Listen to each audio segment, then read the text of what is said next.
Cinema പ്രേമികൾക്ക് cinema എന്നും ഒരു ലഹരി തന്നെയാണ്.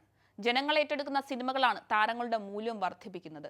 മുന്നിൽ നിൽക്കുന്നത് തെന്നിന്ത്യൻ സിനിമാ ലോകം തന്നെയാണ്. GQ മാഗസിന്റെ റിപ്പോർട്ട് പ്രകാരം തെന്നിന്ത്യൻ താരങ്ങളിൽ ഏറ്റവും കൂടുതൽ ആസ്തിയുള്ള താരം സാക്ഷാൽ അക്കിനേനി നാഗാർജുന റാവു ആണ്.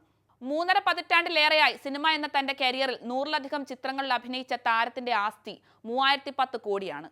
9 മുതൽ 20 കോടി വരെയാണ് ഓരോ ചിത്രത്തിനും താരം വാങ്ങുന്ന പ്രതിഫലം. അഭിനയം മാത്രമല്ല, മറ്റു പല സാമ്പത്തിക സ്രോതസ്സുകളിൽ നിന്നും താരത്തിന് വരുമാനമുണ്ട്. അന്നപൂർണ സ്റ്റുഡിയോസിന്റെ ബാനറിൽ ചലച്ചിത്ര നിർമ്മാതാവാണ് നാഗാർജുന. റിയൽ എസ്റ്റേറ്റിൽ നിക്ഷേപമുള്ള നാഗാർജുനയ്ക്ക് ISL കേരള ക്ലബിലും കേരള ബ്ലാസ്റ്റേഴ്സിലും നിക്ഷേപമുണ്ട്. ഇതുകൂടാതെ ഹൈദരാബാദിൽ കൺവെൻഷൻ സെന്ററും നിരവധി ബ്രാൻഡുകളുടെ മുഖവുമാണ് അദ്ദേഹം. ഇത്രയും ആസ്തികൾക്ക് പുറമെ നാഗാർജുനയും കുടുംബവും അത്യാഡംബര ജീവിതമാണ് നയിക്കുന്നതെന്നാണ് റിപ്പോർട്ടുകൾ പറയുന്നത്. ഹിറ്റുകളുടെ ഒരു പരമ്പര തന്നെ ഒരുക്കിയ തെന്നിന്ത്യൻ ലോകത്തിലെ ആരാധകരുടെ ഏറ്റവും വലിയ തർക്കമായിരുന്നു താരമൂല്യത്തിൽ ആരാണ് സമ്പന്നൻ എന്നത്. GQവിന്റെ റിപ്പോർട്ട് വന്നതോടെ ആ തർക്കത്തിനും ഒരു പരിഹാരമായിട്ടുണ്ട്.